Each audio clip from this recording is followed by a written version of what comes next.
So, I'm not a huge He-Man fan, but I do love figures. The Classics figures are awesome. It's a great series, a great set. It's a bit of a hassle having to deal with the sub, but the way Marvel and, well, just Hasbro in general with their 6-inch figures have been handled, I kind of think that maybe it's worth it to get a sub. Because you get a sub and it's, you know, I'm spending $100 a month or whatever it is to get my 4 figures. My 4 subs. 1 sub just automatically gets shipped out. I just take out a sub thing, box it up, and ship it because it goes to a buddy of mine who's helped me out a bunch in the past. But anyway, I got my 2 sub figures today. Hydron's the other one. He'll be shown later. But yeah, if you haven't seen it already, well, she's been online, leaked or whatever online. It's been online for a while. It's Gorpo. Yeah. Which the only thing I really know about Gorpo was when I was looking up Orko way back for the Comic-Con thing. I just wanted to look him up because I couldn't remember the name of the species, which is Trollin or whatever. Is that apparently Gorpo, the unnamed one, as he is here, was the original name for Orko, but they changed it. However, in Brazil, they still called him Orko. So, if you're in Brazil and you see this guy, then you'll be confused because, as far as you know, these guys have the same name. So, I don't know. We have an evil Orko now, depending on how you look at it. But, yeah. Anyway, he comes with a comic book. And, let's see. Let's look at the package real quick. There's an unnamed one on there. Has all the info and stuff on it. And the box is brown. They've been brown for a little bit. Cool. Get that out of the way. But yeah, you got the big comic book in the background. You got an extra head down there. You got a green thingy. I'm not sure what that is. And yeah, on the back. Now, if you read his bio card, you'll see why it's got the Snake Men on there and stuff, which is really cool. He did come with a, where'd it go? Map of the Horde Empire. So that directly ties into the Horde Trooper. And then Scareglow, because why not? Yeah. So let me bring up his bio card here. Just read it. Yeah, so he's going in with the hero faction of figures. Mattel's on this kick of trying to extend the mythology of He-Man, and it's just kind of like, yeah, that's cool and all, but if you guys try to go any further than this after the Classics figures are done, I think you're making a mistake, but whatever. Anyway, cool looking figure. I hate to open them up, I really do, but I have extras, so it's okay. It pains me to open up my sub figures because those are the ones that I'm going for $100, but what are you going to do? Alright, without further ado, I'm going to get my knife, and I'm going to cringe, and I'm going to open this guy up, because I really want to check him out. Plus, he comes with a comic, so. Alright, come back after the edit.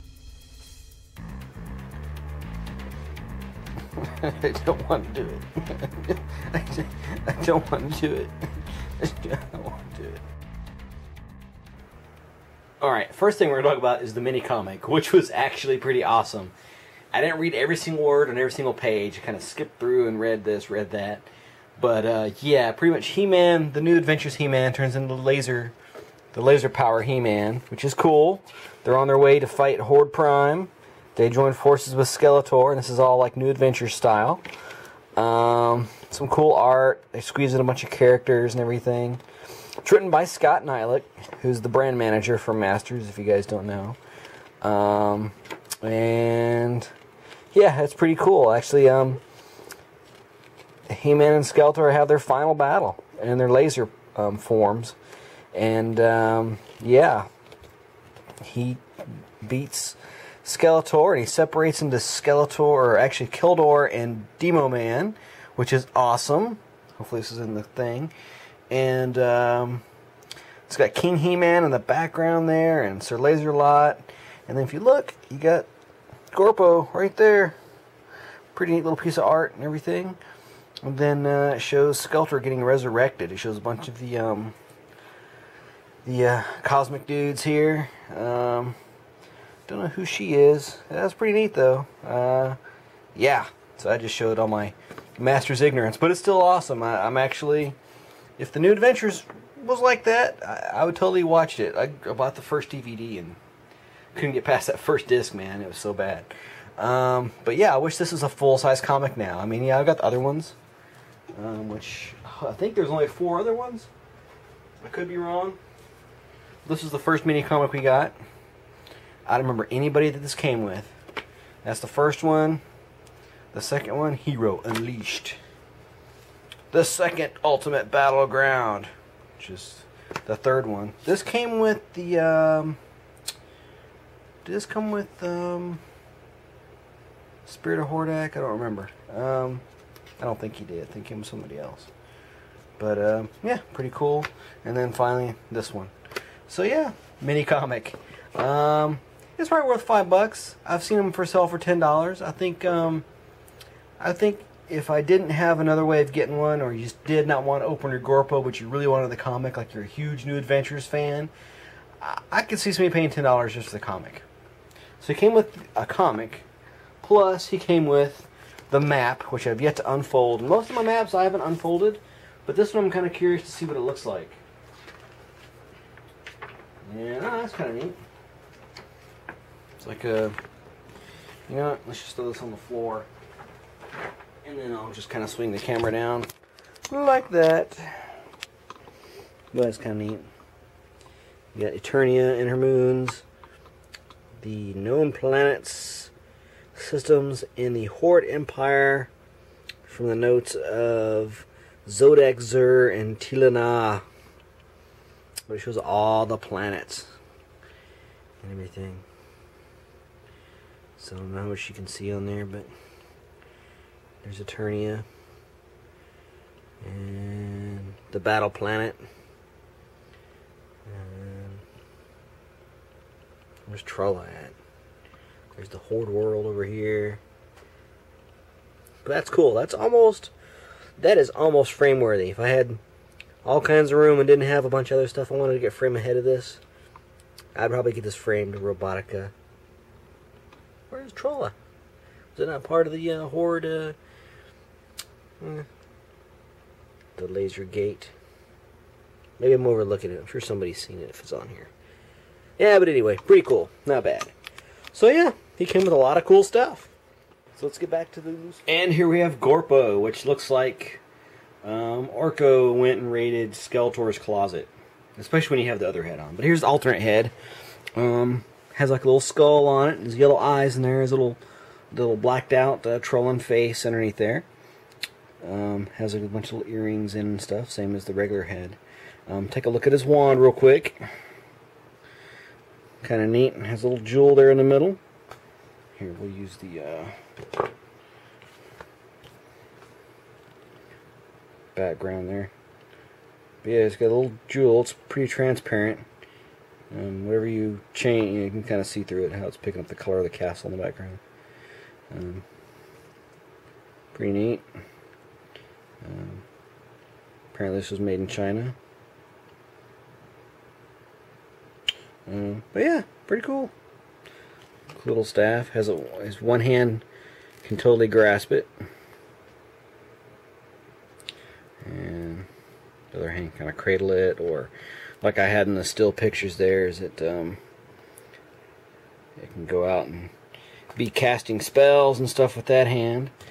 And then the other accessory it comes with is the this little green blob, which looks like something that should have been part of the Green Lantern Movie Masters thing. And then the actual hand, the hand slot does look like it's made to fit him. It does actually fit in there. I don't think this was a rip-off of something that they were going to use later, except maybe the external part. I don't know. I don't have every single Green Lantern figure, but if I didn't know any better, I'd say that's something from there. But it's pretty squishy. You can totally put it around somebody's head. Ah, gotcha. Yeah. So let me put him in his regular guise there, and we'll look at him a little bit more.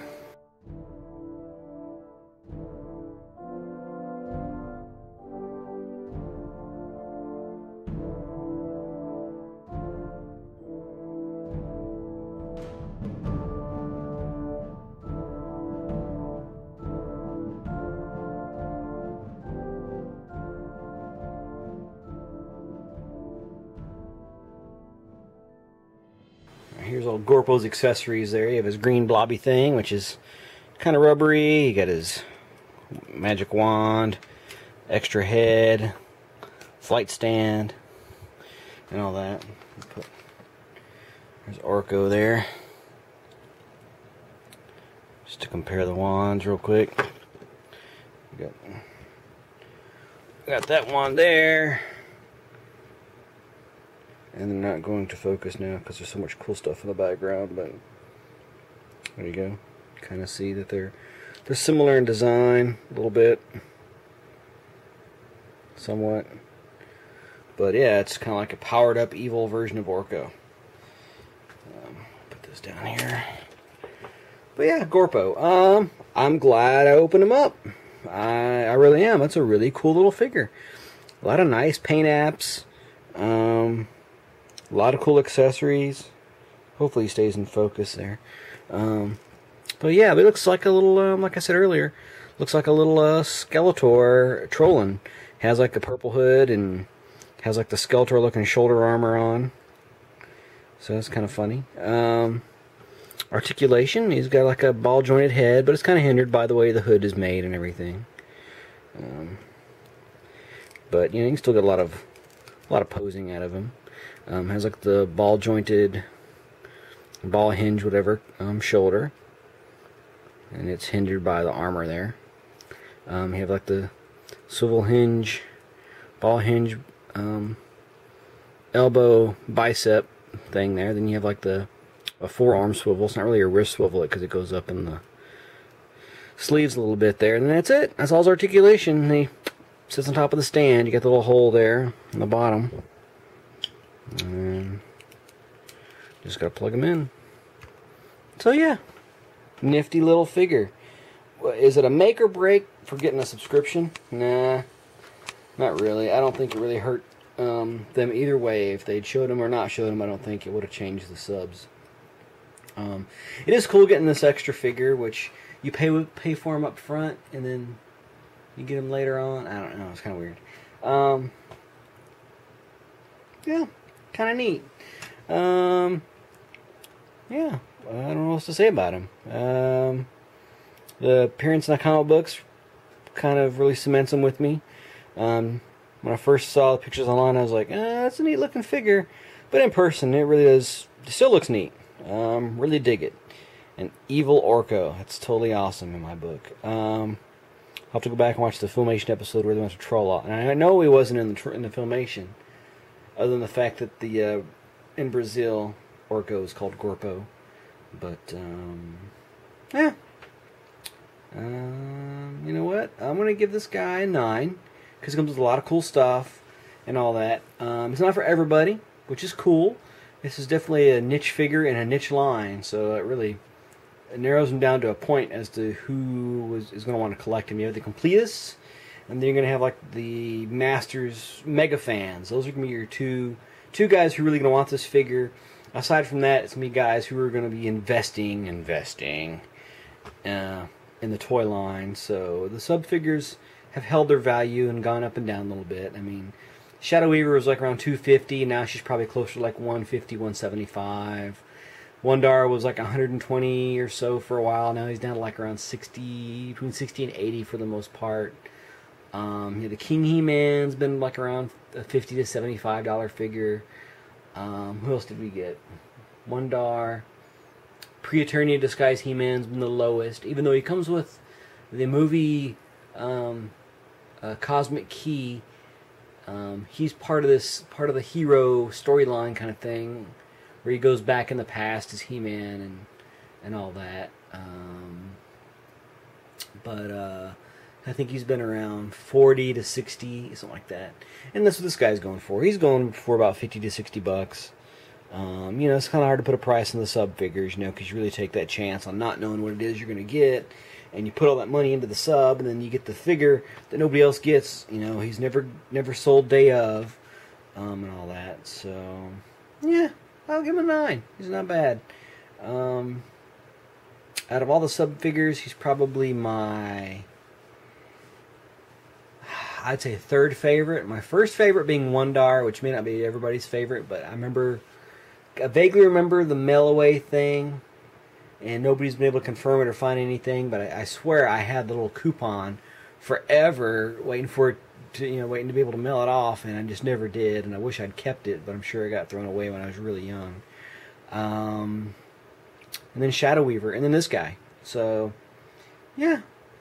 So I'm going to go with 9.0 for the Masters of the Universe Classics, Unnamed One, Gorpo, subscription figure. And he comes with all the stuff that's behind him, so that's pretty neat. There's extra head out here you can't really see. Yeah, so not bad. So, for this guy, if you don't have one, then you can probably pass on him. But he's still an awesome figure. He's not like a must-have, but I think everybody who wants him probably already has him. Yeah, so if you don't have one, yeah, it's cool. So keep playing with your toys. Thanks for watching, and comment, like, and subscribe. Later, guys.